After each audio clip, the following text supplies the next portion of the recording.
Amigas, amigos de Ultimátum MX, ¿cómo están?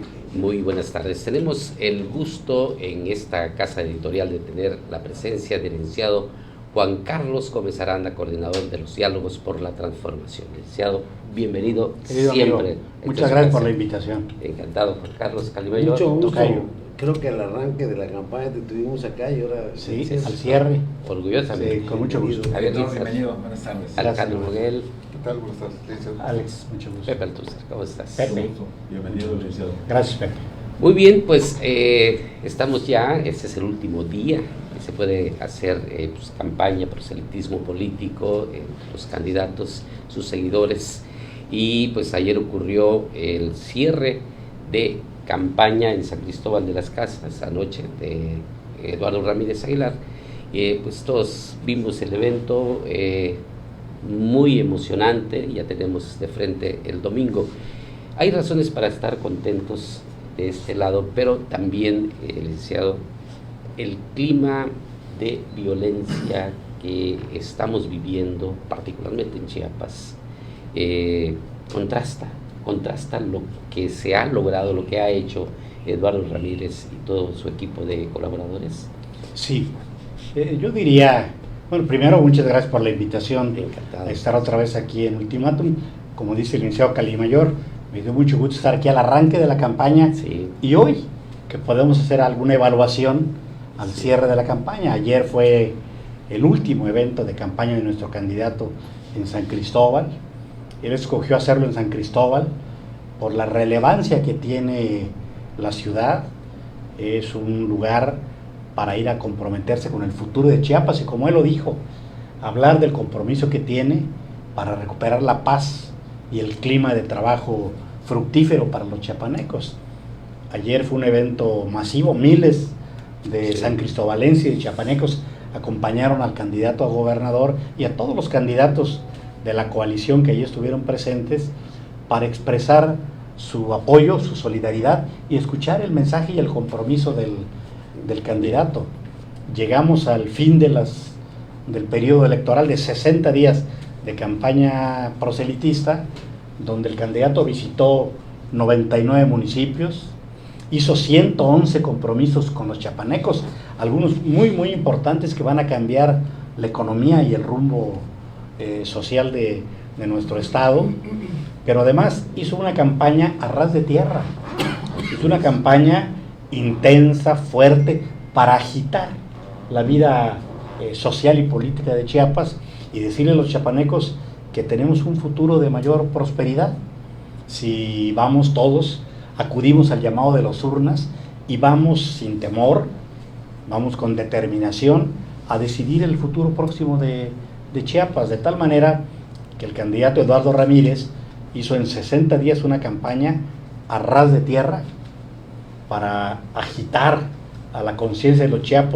chiapanecos e invitarlos a decidir, votar a favor de una nueva era para el Estado, y logró concentrar a miles y miles de chiapanecos en lugares inesperados, en la sierra, por ejemplo, o en lugares como Comalapa, con Chicomucelo, eventos de más de 10,000 personas, Las Margaritas, Trinitaria, Villaflores y tantos lugares donde logró. Anoche mismo habían miles de san cristobalenses, la Plaza de la Paz colmada, Sí. que llegaron a expresar su apoyo. Entonces, hace Eduardo Ramírez una campaña a ras de tierra para llamar a los chiapanecos a participar cívicamente el próximo 2 de julio. Lo hace con un talante de expresar sus puntos de vista, su visión política sobre Chiapas y sobre todo haciendo propuestas, acreditando que es el candidato de las propuestas y de los compromisos. Y lo más importante es que ayer en la conclusión, que fue una fiesta política, por el espectáculo que se presentó, con esta visión que él nos invita a tener de repensar nuestro pasado, hubo ahí, ¿cómo se llama? Un performance, Sí. una presentación Sí. que nos dice mucho para que pensemos y reflexionemos en el pasado glorioso de nuestros pueblos chiapanecos. Entonces, logró Eduardo una campaña de gran penetración social en todas las regiones de Chiapas, en 100 municipios, pero además, afortunadamente, sin incidentes. A los políticos, los que hemos hecho campañas políticas, lo comentamos hace un momento con el licenciado Calimayor, nos preocupa que los eventos sean concurridos. Segundo, que la gente escuche el mensaje y que lo digiera, es decir, el reto del candidato de hablar con ese lenguaje que sea comprendido su mensaje principal. Pero la gran preocupación al fin del evento es que la gente, al retornar a sus comunidades, a sus casas, regresen sin novedad, porque muchas veces los eventos o son muy tempranos, se desvela el conductor, o es muy tarde el retorno a las comunidades. Entonces la gran preocupación es de que no haya incidentes como ocurrió. Entonces se hizo una campaña de gran penetración, de propuestas y compromisos, y afortunadamente concurridas y sin incidentes. Extraordinario. El tema de la violencia. Es cierto, hay una preocupación, yo creo que en todos los mexicanos y particularmente los chiapanecos, porque hemos vivido sucesos de violencia nunca antes vistos en Chiapas y en lugares nunca antes vistos. Entonces, la elección en algunos lugares muy específicos está bajo acecho y eso preocupa. Es muy curioso que en esta ocasión quienes apoyamos a Eduardo Ramírez no estamos preocupados por el triunfo. Es decir, a veces se dice de broma, pero tenemos un gobernador anticipado. Ya sabemos que ganará, afortunadamente, porque podrá impulsar la nueva era que propone. Pero nuestra preocupación ahora no es la incertidumbre electoral, sino la gran preocupación es la incertidumbre sobre el clima de paz y libertad que requieren los electores para salir a votar. Es decir, que no escuchen rumores maliciosos, porque ahora es mucho más fácil infundir temor y miedo. Con un WhatsApp que diga alguna barbaridad, la gente lo puede creer, si está bien redactado, si está bien hecho, y si se basa en hechos reales, como desgraciadamente hay. Entonces, sí hay regiones de Chiapas donde hay preocupación, hay incertidumbre, si se va a instalar la casilla, si van a llegar los funcionarios de casilla, no, van a llegar sin temor a hacer su trabajo ese día, y luego si los electores, y luego si la casilla se va a trasladar al lugar de su recuento. Entonces es toda una cadena donde en muchos lugares siempre ha habido preocupación por esta cadena logística, siempre ha habido preocupación. Hoy con los nuevos instrumentos de comunicación, pues se mandará un WhatsApp con las copias de las actas, pero de todos modos el traslado de la urna sigue siendo, es un mito. Claro, sigue siendo un punto de preocupación. Iban los militantes de los partidos a resguardar al funcionario electoral para que fuera escoltado, primero porque tenían temor de que sucediera algo en el camino, que abrieran la desconfianza, hizo que toda esta cadena logística de movilización electoral fuera blindada, supercuidada, las boletas con marcas de agua, con marcas de seguridad, no nos conformamos con la tinta indeleble, marcarlas, es decir, era la desconfianza lo que marcaba. Hoy es el temor lo que marca el acto de votar. Entonces, por eso que ayer repitió Eduardo Ramírez es que los chiapanecos vayan a votar seguros de que su voto va a ser bien contado y va a influir para el futuro inmediato de Chiapas, y que esperamos que esta votación sea en un clima de paz, en un clima social de libertad sobre todo, para que la gente acuda a expresar su simpatía política. Ya las autoridades, por un lado, las autoridades de seguridad pública, ayer se habló de que la Marina, el Ejército, la Guardia Nacional, policías locales, están tomando medidas en los lugares del país donde puede haber algún tipo de borrasca electoral. Y la presidenta del Instituto Electoral dijo que esas previsiones con las instituciones de seguridad las están tomando en algunos lugares específicos de Chiapas, porque también hay que decirlo, sí, claro. Esto no es generalizado, esto no es en todo el estado, pero hay focos rojos en algunos lugares específicos de Chiapas, de Michoacán y en la Sierra de Chihuahua, dijo la presidenta del INE. Entonces, si esa advertencia, si ese mapa de riesgo lo tienen claro, pues ahora será que con más efectividad, con más certeza, las autoridades responsables de la seguridad actúen y tomen las previsiones para que no suceda y no se cumplan esas profecías de violencia o de riesgo electoral. Alejandro.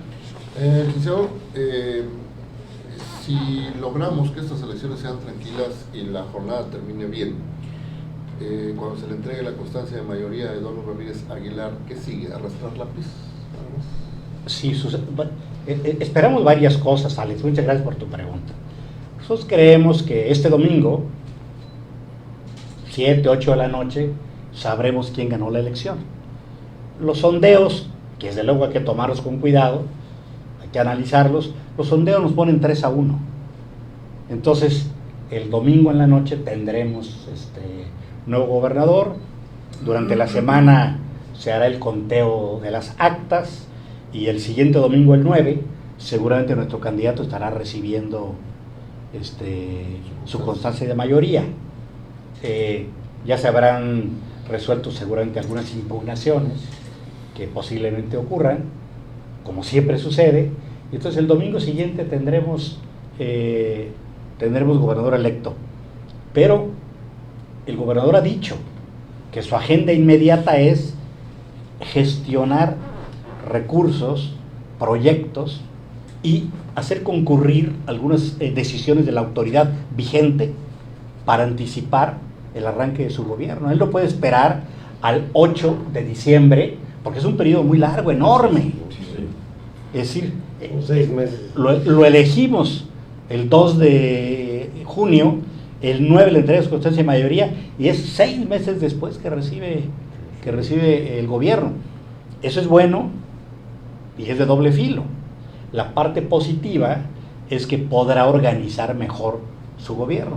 Es decir, tener claro durante los 100 días o como le quiera llamar, exactamente qué va a hacer cada día, qué actividades y sobre todo qué obras tienen que empezar, porque para gobernar Chiapas no hay que perder ni un minuto, de tal manera que la semana siguiente que reciba su constancia de mayoría, él tiene ya una lista de pendientes, reunirse con los diputados electos para empezar a ver el presupuesto, y eso implica que tendrá que reunirse con los diputados electos de Chiapas, los diputados electos de su partido y los diputados electos amigos que no son ni de Chiapas ni de su partido, pero que por alguna razón están ligados o quieren a Chiapas.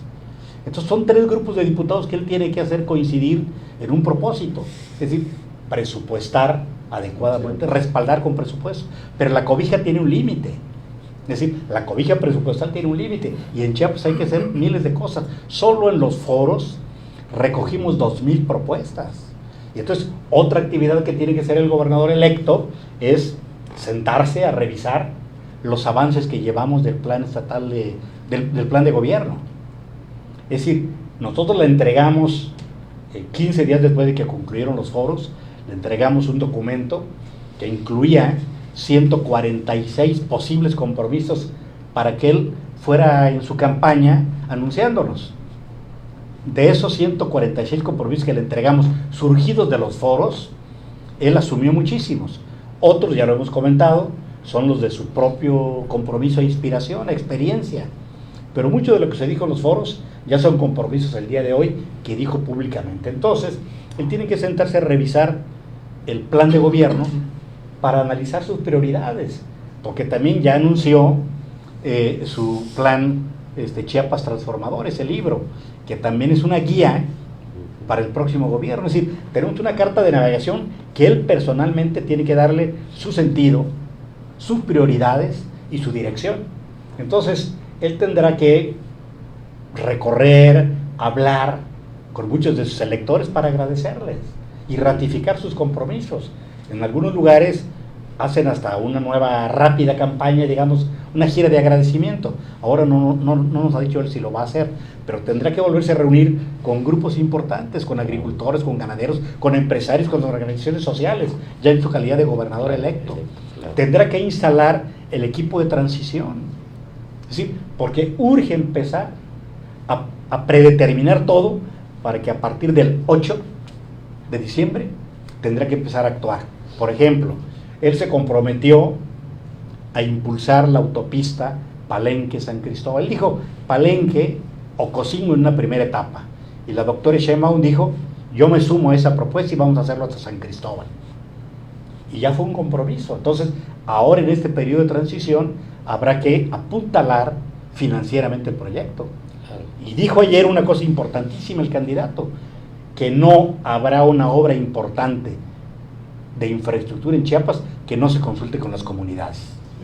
Entonces, en esta transición habrá que hacer el proyecto de la consulta a los pueblos que están en la ruta de la autopista. Habrá que definir qué ruta va a llevar la autopista, si va a pasar por A, por B o por C. Sí.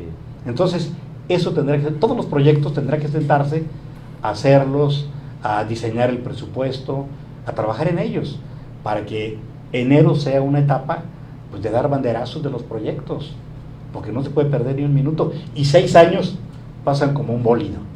Entonces, esto es lo que va a hacer el candidato en el periodo, Alex, armar su equipo de transición, armar los proyectos, calendarizarlos, sustentarlos y avanzar junto con el gobernador Rutilio Escandón en este traslape de obligaciones y compromisos. Muy bien. Isaac. Licenciado Gómez Aranda, usted es un político completo, con una gran trayectoria, con oficio, y me queda claro que por eso lo llamaron para estar al frente de estos trabajos. Los chiapanecos cada 6 años siempre soñamos que ahora sí las cosas van a cambiar.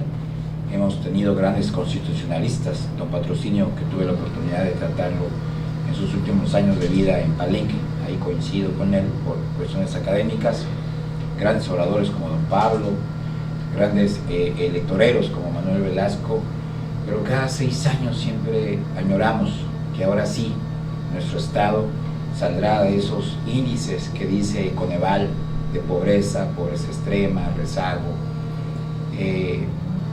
Ahora sí, le hago la pregunta, ¿sí vendrá lo que tanto añoramos los chiapanecos, orden y progreso para un estado tan lastimado? Porque desde 1994 el presupuesto fue muy alto para Chiapas a raíz del zapatismo, pero cada 6 años, y yo siempre lo he dicho, porque una parte de mi vida estaba en Palenque, no me puedo morir sin ver la carretera Palenque, Ocosingo, San Cristóbal. Yo estoy seguro que esta nueva era que propone Eduardo Ramírez va a dar frutos, porque se han alineado los astros. Ahora hay un compromiso también de la federación. Así como Eduardo Ramírez Aguilar ha propuesto la autopista Palenque, Ocosingo, San Cristóbal, la autopista Villaflores, Pijijiapa, que hay que decírselo a los amigos de la Frailesca. Eso significa que tengan aeropuerto a 50 minutos, la gente de la Frailesca.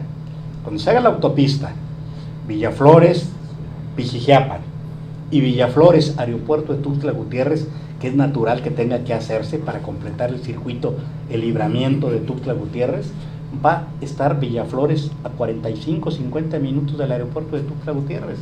Entonces, esas grandes obras de infraestructura, más las que está exigiendo el crecimiento del país y que ya se comprometió el gobierno federal, la actual administración y la doctora Sheinbaum, el tren costero, es decir, que va a ser un ramal del tren interoceánico, el gasoducto a Centroamérica, que va a cruzar por toda la costa, y eso significa combustible limpio y barato para las empresas.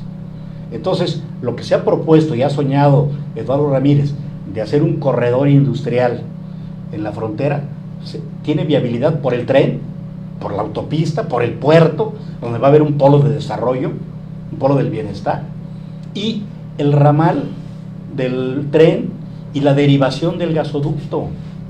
Entonces, eso son cosas concretas que detonan la economía. Pero además tenemos un futuro gobernador con una visión clara. Él dice, en este momento tengo 5 prioridades. Una, la seguridad de Chiapas. ¿Por qué? Paradójicamente, no es el problema fundamental de Chiapas, pero en la coyuntura es el tema que agobia a los chiapanecos. No hay mesa, desayuno, comida, cena con las familias donde no surge el tema de la inseguridad. Entonces, Eduardo Ramírez dice, mi tema fundamental es la seguridad. Y ya dijo cómo lo va a atender. Entonces, está delineado su plan para atender la inseguridad. Segundo, desarrollo económico. sin desarrollo económico no hay futuro para Chiapas. Es decir, no hay programa social ni presupuesto que alcance. Chiapas tiene varios primeros lugares, pues que debería de, o nos da a muchos preocupación y pena. Primer lugar en pobreza, primer lugar en programas sociales, primer lugar en sexto lugar en remesas. No pintábamos hace 6, 7 años, no estábamos en la lista de las remesas. Hoy somos el sexto estado que recibe más remesas. Es decir, son falsas medallas que nos debía retar a ser mejores. Y entonces, segunda prioridad, el desarrollo económico. ¿Cómo lo va a lograr? Pues moviendo la economía productiva y el turismo y los servicios. Entonces, la economía. Tercer prioridad, desarrollo social. Él ha dicho, mi gobierno va a ser humanista y va a estar pensando principalmente, desde luego, en todos los chiapanecos, pero particularmente en los más vulnerables. Entonces, seguridad, desarrollo económico, programas sociales. Cuarto tema, medio ambiente. Chiapas es muy frágil. Es decir, las generaciones de mis tiempos creíamos que el agua era eterna. Creíamos que los bosques eran eternos. Nos llovía 3 meses sin parar en Comitán. Pero es demasiado frágil. Es decir, la noticia de que están muriendo los monos en Tabasco es para que no solo nos conmuevan, es decir, nos sacuden y nos preocupan, porque ha cambiado el clima no puedo negar el cambio climático, es un hecho, pero la fragilidad, es decir, 3 periodos como el que estamos viviendo y vamos a ver daños ambientales posiblemente irreversibles. Entonces es fundamental el tema del medio ambiente. Entonces hay que atender todo, desde luego. La quinta prioridad es la educación. El único lugar donde todos somos iguales es en el aula. El hijo del profesionista, el hijo del empresario y el hijo del campesino, todos en el aula somos los mismos. Es decir, ahí estamos parejos. Entonces, es una prioridad de Eduardo, hay que hacer todo, pero el ancho de banda del presupuesto es la limitación. Así como el mayor valor para el gobierno es la imaginación de tener proyectos, pero por buenas ideas no paramos. Hay que tener capacidad de ejecución y presupuesto. Bueno, y hay una parte que yo coincido completamente con estos 5 puntos. Que ahí Eduardo, por ejemplo, ha propuesto un plan de reforestación, pero más que de reforestación, de acabar con este deterioro depredador de los bosques y selvas, que tiene que ver con nuestra costumbre de este monocultivo que es el maíz, y de agarrar laderas de cerros que 3 o 4 años terminan erosionando. Ahí tienes, por ejemplo, la carretera Tuxtla-San Cristóbal, la nueva, que tenía bosque, y ahora es pura piedra, y no hay manera, pero ni volviendo a sembrar, de recuperar toda esa tierra que se erosionó por las lluvias. Y que la lluvia se lo llevó. Entonces, yo creo que los retos siempre han sido grandes, y cada 6 años, como dice Javier, se genera una esperanza, se renueva la esperanza. Yo he estado con mucho detenimiento, participé en los foros, he leído con detenimiento el libro de Eduardo. A grandes rasgos un poco la revisión de nuestra identidad histórica y un poco su visión hacia el futuro. Pero me dijiste una cosa y la dijiste enfáticamente, a mí me parece fundamental: no hay mejor programa social que la generación de empleos. Es decir, países como, aunque son en otras latitudes, Singapur, Corea del Sur, Irlanda, en distintas ubicaciones geográficas, han logrado en 20 años transformar su realidad y convertirse en naciones muy potentes. Entonces, la verdad es que ojalá que no se apodere el síndrome de la ibris ahí de nuestro futuro gobernante, que es la pérdida de contacto con la realidad, que sus funcionarios no lo vayan a encapsular para que pues sean receptivos a lo que la ciudadanía piensa. Y yo creo que van a tener un bono, Tocayo, un bono de confianza, digamos, una luna de miel de 2 o 3 años, muy importante, que hay que aprovechar. Es decir, porque el llamado, no todo es tarea del gobernante, el llamado del gobernante implica que la sociedad civil participe. Si vas a hacer una campaña de reforestación, tiene que participar la sociedad civil. Si vas a hacer a reorientar el modelo educativo para generar más competencias, para atraer inversiones, es todo un proceso de comprensión de la gente. Es decir, no podemos atraer inversiones si no reorientamos la educación hacia temas que están demandando, por ejemplo, el nearshoring y la relocalización de empresas.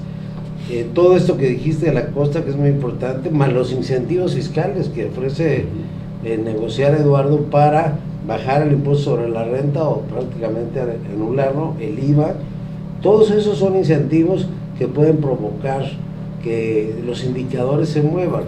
Pero sí es muy importante que existan mecanismos de evaluación. Yo no sé si va a salir un gran documento de trabajo que ustedes, digamos, de síntesis que han realizado, que sean como las grandes directrices de la ruta que va a seguir el gobierno.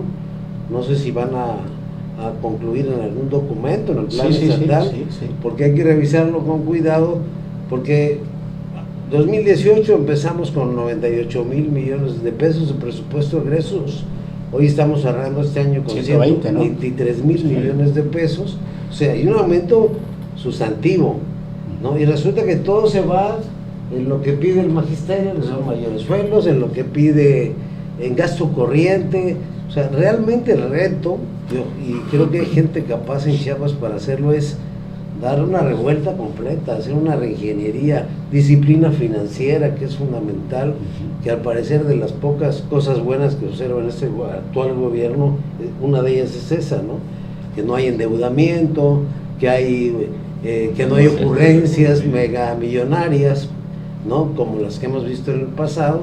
Y lo más importante, tocayo, es que no se hagan grandes inversiones como el aeropuerto de Palenque o como el puerto Chiapas, que luego quedan como o la Jatrofa y las plantas de biodiesel, o las ciudades rurales. Ya estoy diciendo 4 ejemplos de cosas de las que nos pasan hablando medio sexenio y que luego resulta que pues, no funcionaron, nos contaron un montón de recursos y la verdad es que ya el horno no está para bollos. Esta migración, no solamente y con esto cierro, no solamente aumentaron las remesas de 800 millones de dólares a 4,000 millones de dólares, sino que Chiapas se ha vuelto ya un exportador de mano de obra al extranjero y a todo el país, ¿no? Y en cambio está recibiendo una migración de Centroamérica y de otros países con la que no sabemos qué vamos a hacer. Entonces, la verdad es que sí, la realidad es muy compleja.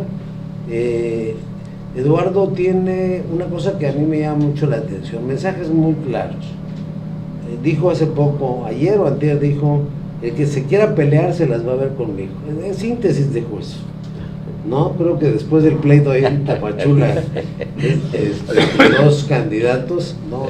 Cierto desaguisado que se presentó, pero los mensajes son muy importantes porque indican el temperamento y el estilo personal de gobernar. Y otra cosa que me parece muy importante, Eduardo, y hay que estárselo recordando nosotros desde la libertad de opinión, que es ese sentido de trascendencia que le quiere dar a su gestión. Es decir, no quiere ser un gobernador más, que si el día de mañana se vaya y que todo el mundo diga que robaron, que esto, que el otro, sino quiere pues estar en los libros de historia, y esa tarea no es fácil, no a todo le sale bien. No quiero poner ejemplos porque ya saben en quién estoy pensando. Muchas gracias. Sin duda, durante el proceso de los foros, platicábamos con los coordinadores de los foros. En tu sector, salud, educación, infraestructura, en fin, ¿cuál quisieras que fuera, a quién invitar a la mesa? ¿Cuál creen que debe ser el legado de Eduardo Ramírez Aguilar? ¿Cuál? En cada sector, su legado.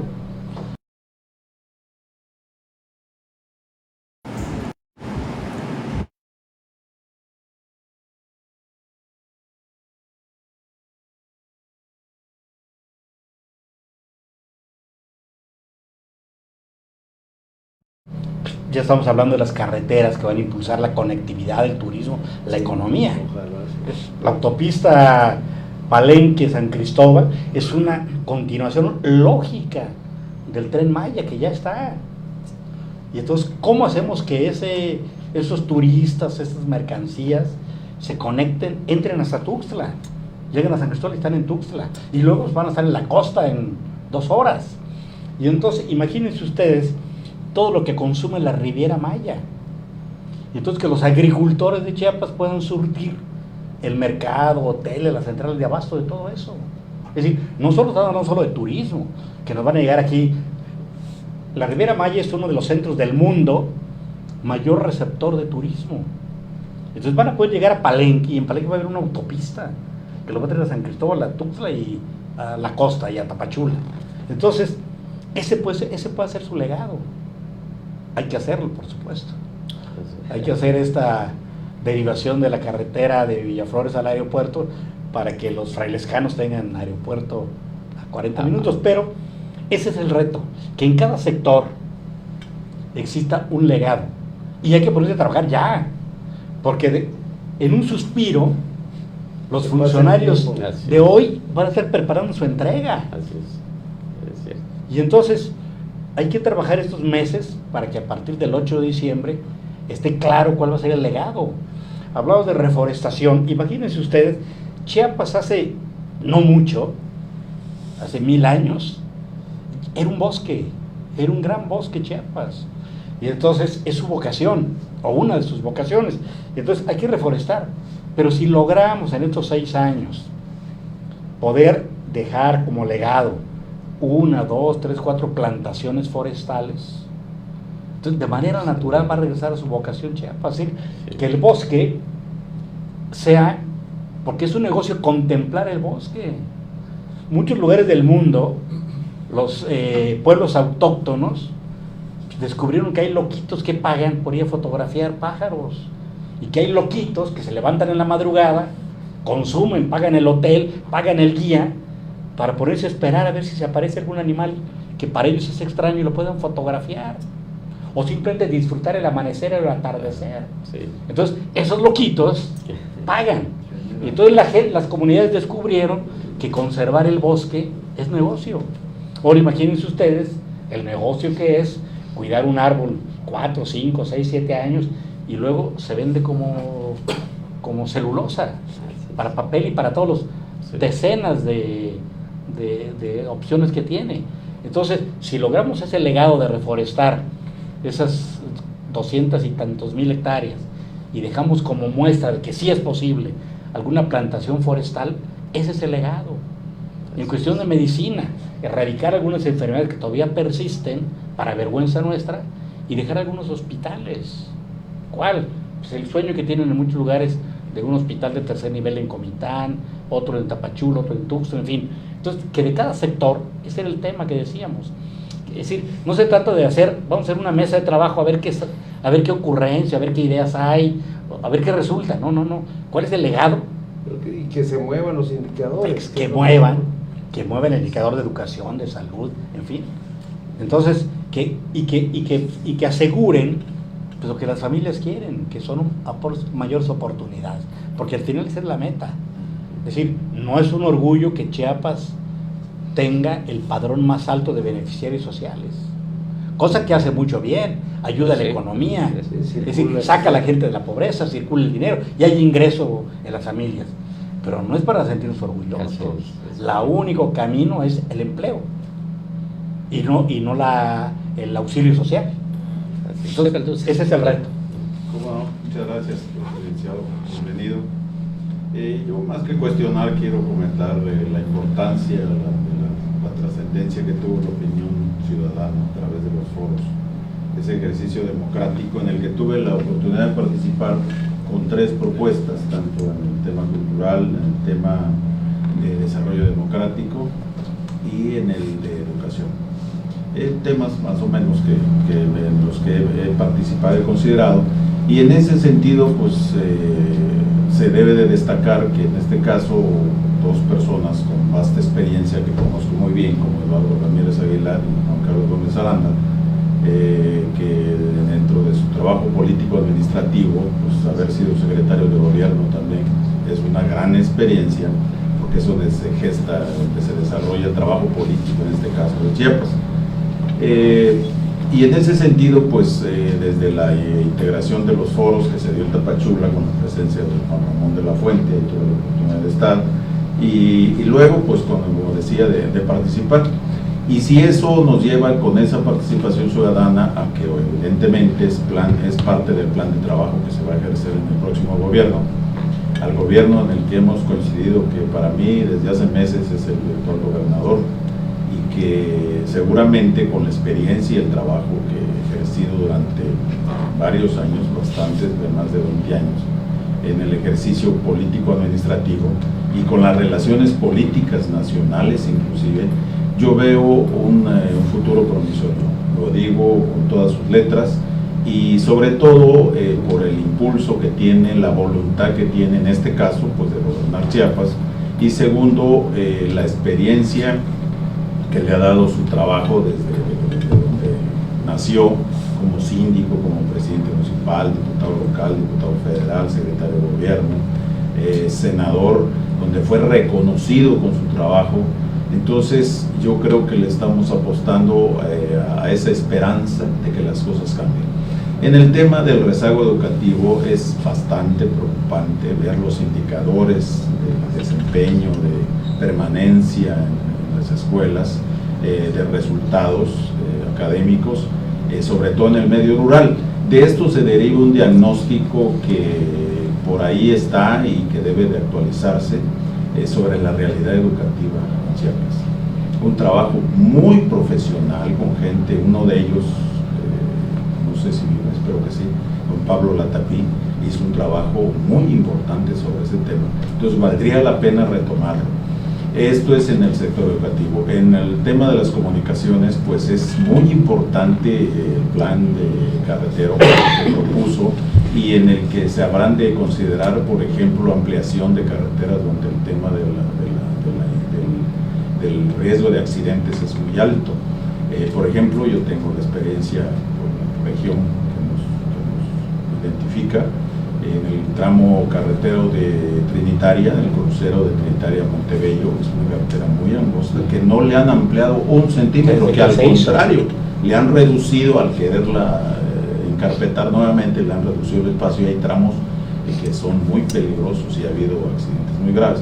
Tomarse en cuenta ese tipo de observaciones que se hicieron en el tema de los diálogos para la transformación y que seguramente hay la visión en el tema económico, en el tema de salud, que es muy urgente darle atención.